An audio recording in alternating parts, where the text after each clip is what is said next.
Hello everybody, Theo the Juggernaut here with you Friday morning.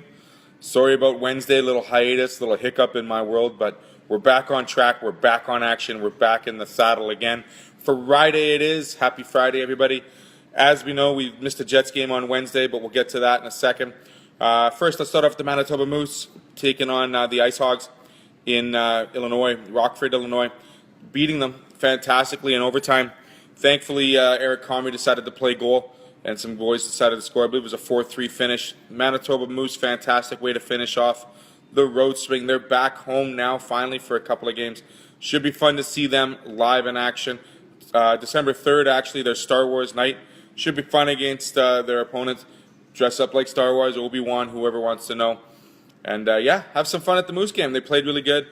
Jack Rodlovich doing well. Chase DeLeo doing well.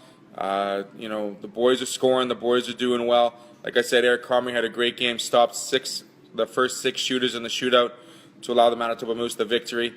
Congratulations. Paz is doing some great stuff behind the bench. Look for the Manitoba Moose. They got Melchiori back. They're starting to get some of those players back from the Jets now that the Winnipeg Jets are getting a little more, getting rid of some of their injuries and getting some of their starters back in the lineup. Looks to see the Manitoba Moose starting to get their latest bolstering of offense from the players that have played up, and hopefully they start seeing some more waves of some players potentially moving down.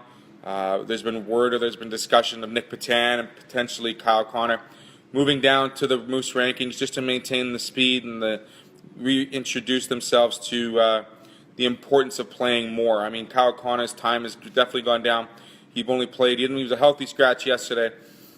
He only played about 4 minutes in the prior game to that. So, for a player like that loves to see a lot of ice time and, definitely performs well, he may move down to the Moose organization and keep himself fresh and his legs moving as opposed to sitting in a press box. So Manitoba Moose, Saturday, December 3rd, they take on, I believe it's the Iowa Wild, and they're going to have some fun for Star Wars night. So good for them. Brandon Wheat Kings, they finally landed in Victoria. They took on the Royals Wednesday, defeating them in overtime as well. Jordan Paperny, 29 saves, and the usual class of mischiefs decided to score goals. Actually, it was Taylor Kaspick, Ty Lewis, and our boy Duke Reed scoring, and then an old Royals player, I forget his name right now, he scored the winner as well, the game winner.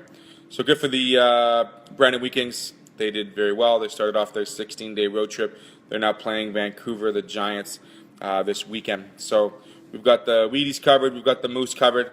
Let's talk about our infamous Winnipeg Jets. It's the tale of not just the two cities or the two halves or it's the second period that still killed us. And we'll get to that in a second, but it's also the penalty killing.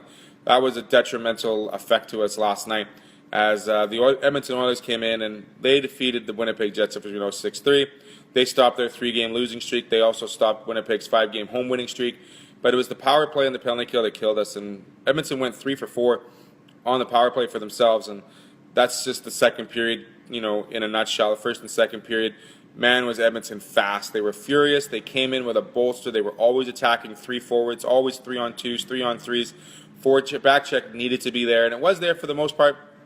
However, when you have players like Mark Letestu scoring 2 goals, and then Leo Draisaitl finally came about, and he played a great game. He had a 4-point night as well for Edmonton. So Connor McDavid wasn't really a factor, but you could tell his speed and his tenacity and the skill that he possesses is amazing. And it's always on watch. And I know Mark Scheifele and Blake Wheeler talked about it prior to the game. They know specifically how good Connor McDavid is, and as well how great Leo Draisaitl played.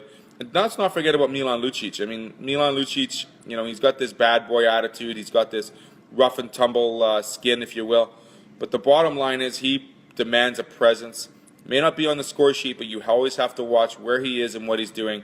He was making some great passes out of the corner. I think he assisted one of Letestu's goals for sure. Definitely a team on the rise, the Edmonton Oilers. Good job for building them up. Well done. Good job, Chiarelli. As for our Jets, there's no harm and no foul in this one. They just got beat up in the second period again. They had a 2-1 lead going into the second, 4-2 after 2.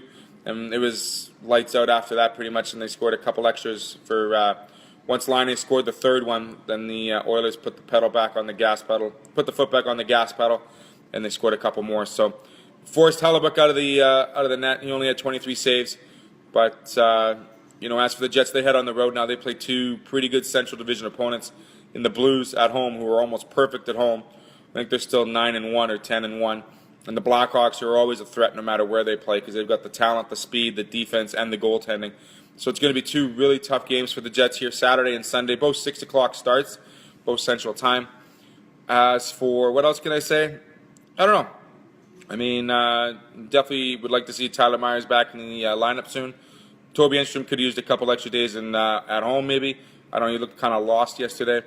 But like I said, it's better to have Toby in the lineup than somebody else that's playing somewhere else. So I don't really talk much about Toby. He played pretty well last night. He did back check considerably on some pinches that he misfortuned on.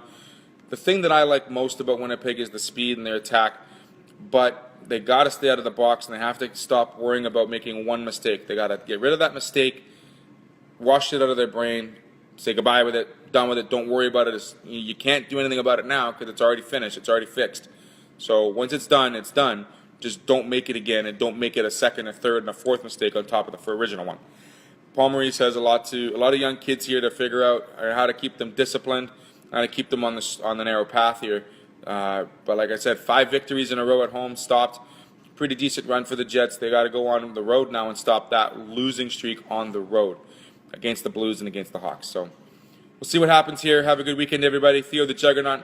We'll have a little more stat study here come Monday.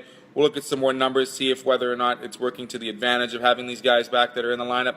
I mean, Matt Perreault just got back. Brian Little just got back. Drew Stafford's been back for a couple games now. So look to see some of these guys starting to get a little more minutes, a little more playing time.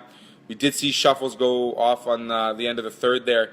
He did not return, so hopefully that injury is not crazy busy or crazy rough. So we'd like to have him in the lineup still. He's a very integral part of that offense. So have a great weekend, everybody. Take care. Watch some hockey. Watch some football. I'm out.